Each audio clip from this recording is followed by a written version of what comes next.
We are back on Morning Line. Thanks for joining us on this Tuesday. Christie Wilson's with us, real estate agent, taking your phone calls with Wilson Group Real Estate Services. And nice to have you on. Thank you. It's a pleasure. It's great fun. to be on. I learned, I'm just fascinated by this. There was a time I didn't give a hoot about real estate. You know, when you're younger, you're in college, doing your things. Sure. But now I'm fascinated by it, the process of buying and selling, especially having the benefit of living in this area. It's incredible. And every time you come on, I learn something. During the commercial breaks, I'm just picking her brain constantly. So anyway, if you want, give us a call. We'll take your phone calls. Any questions on the market?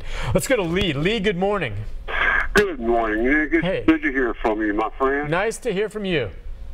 What I want to make a comment on is on this realty everything. I've been in, just fool with it as a maintenance man.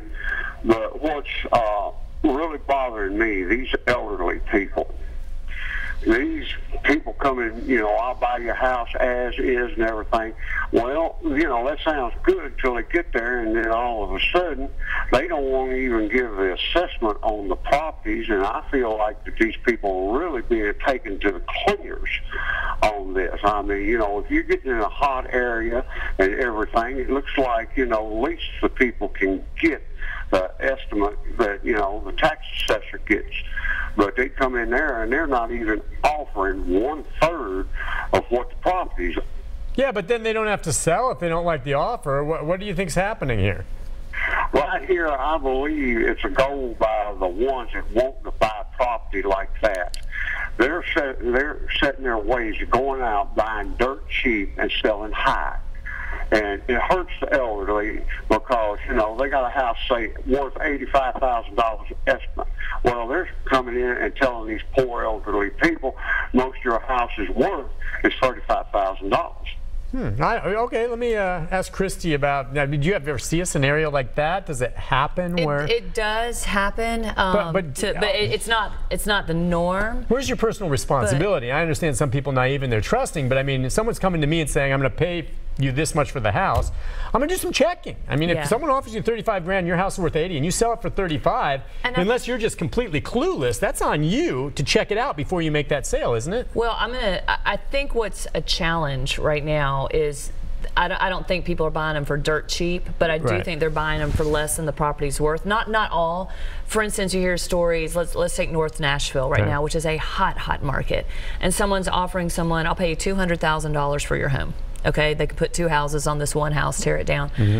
Well, the seller, if they're older or not older, they're not educated on the market, go, oh my God, $200,000? Okay. So they take it, but then they're like, I can't buy anything in Nashville for $200,000. Yeah. So they don't understand, oh my gosh, I could have gotten $250 had I put this on the open market. So to Lee's point, maybe that's what he's talking about. Yeah, that makes sense. And I agree with you, there's personal responsibility that has to come in play.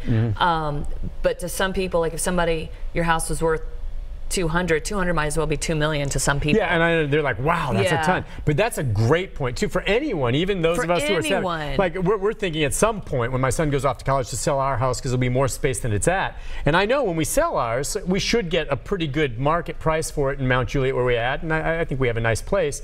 But you always think if you want to stay in the area, sure, you're going to get some money for your house that you sell, but you're going to have to buy again if you want to stay here. Now, the thing for us is our hope is we can sell it, and we're looking to downsize considerably. So we'll be paying more for that small place, but hopefully we'll be Who's your less realtor, than, Nick? No. Yeah, we haven't put it on the market yet, joking. but I'll be calling, But it's like, you know what I'm saying? Yeah. So selling, and then, but you have to remember, if you're going to buy. Yeah, and so when that happens, I would advise anyone who's owns their home in these really hot areas, and people are knocking on your doors, you're getting 100 letters a week saying, we buy for cash, we'll buy your house.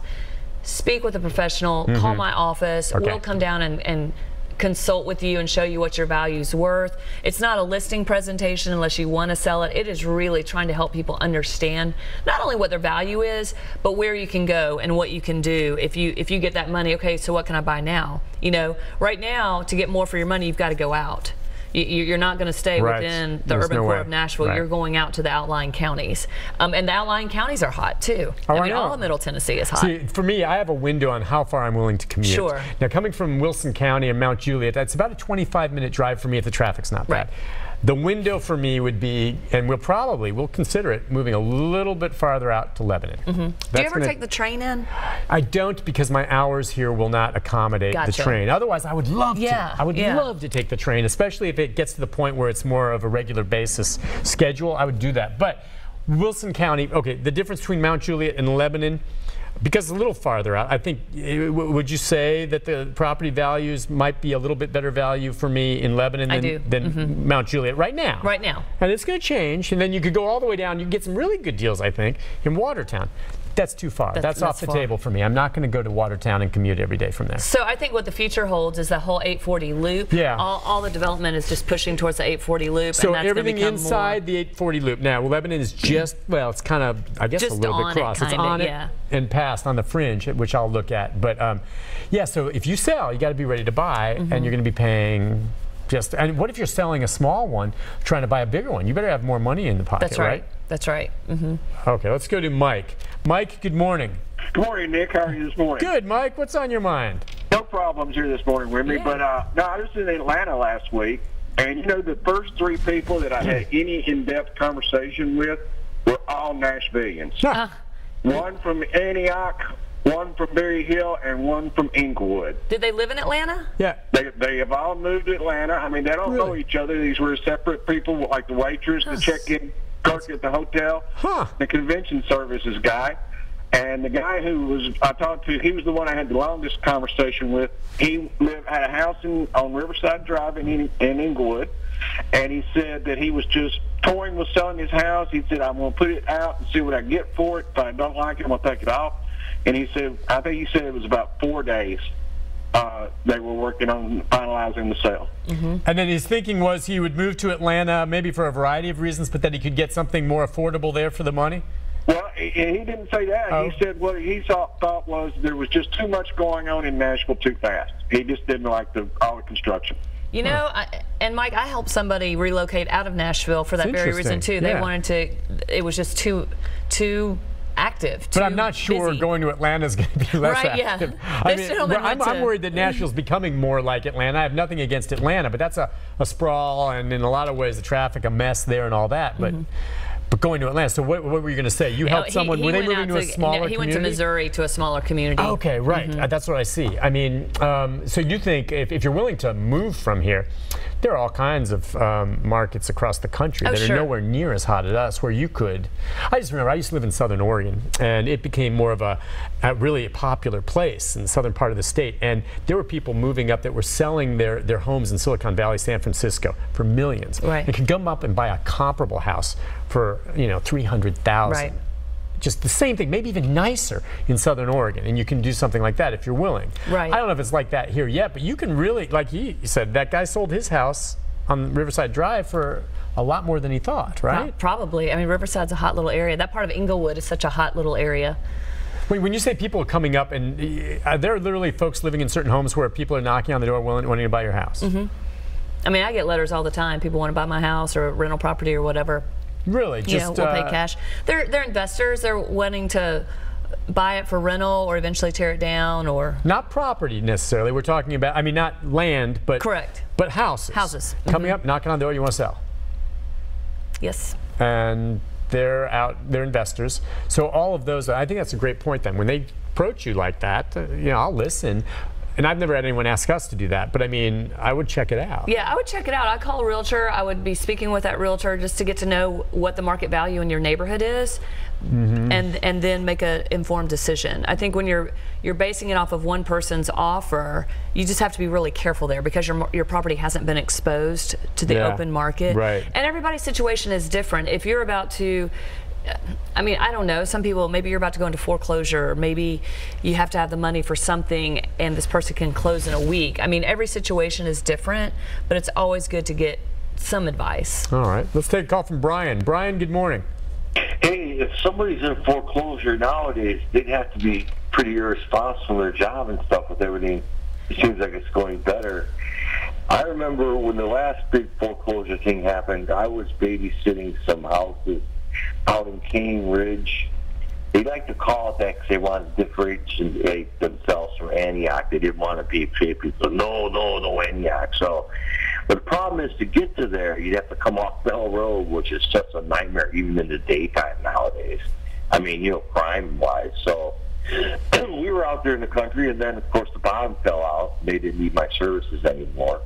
And then Nick knows what I do elsewise. Oh, Nick, you had a house in Oregon and in Nashville? No, I used to have, it was my folks' house, and it was in Eugene, and we've sold it. That's where my parents lived, and they're now in assisted living in Boise, but we had to sell it, so along those lines. Yeah, so... But to your point on foreclosures, yeah, about that. Unfortunately, foreclosures happen, and it's not much now. There's still ones out? There's nowhere near what we were. Are there HUD homes out there? Not many. Yeah, okay. Not many. Right. But a foreclosure happens a lot of times. Maybe there's an illness, and their insurance only covers a certain amount, or they don't have insurance, and so they're losing everything. They've lost their job from the foreclosures. They're so sad. I mean, there is a lot. There's irresponsibility, of course. But there's also tragedy that happens in people's lives. You don't always know why. You don't always know the situation. So regardless, if you lose your home, that sucks at every level. That's what I always think when I see it. It's not always someone who's been irresponsible that deserves to have the carpet pulled out from under them. More often than not, it's exactly what you said. And I think this was someone's home. Someone lived here, and they were forcibly removed, and that's awful. Yeah, and if it is irresponsible, what we saw during the recession too everything was just a product of the reality in which we lived, on the mortgage stuff, on people losing jobs, on values declining. But when people would just trash their home, you know, they'd be so ticked off at the mortgage company. They're taking my home. It's like, well, you signed something that said you're going to pay to stay. Right. You know, so that these people who would trash their homes, that just always broke your heart, and that was irresponsible as well. Listen, on that note, let's take a break. Okay, doke. We'll take more phone calls, more of our conversation with Christie Wilson, real estate guru, 737-7587, right after this. Stay with us. This is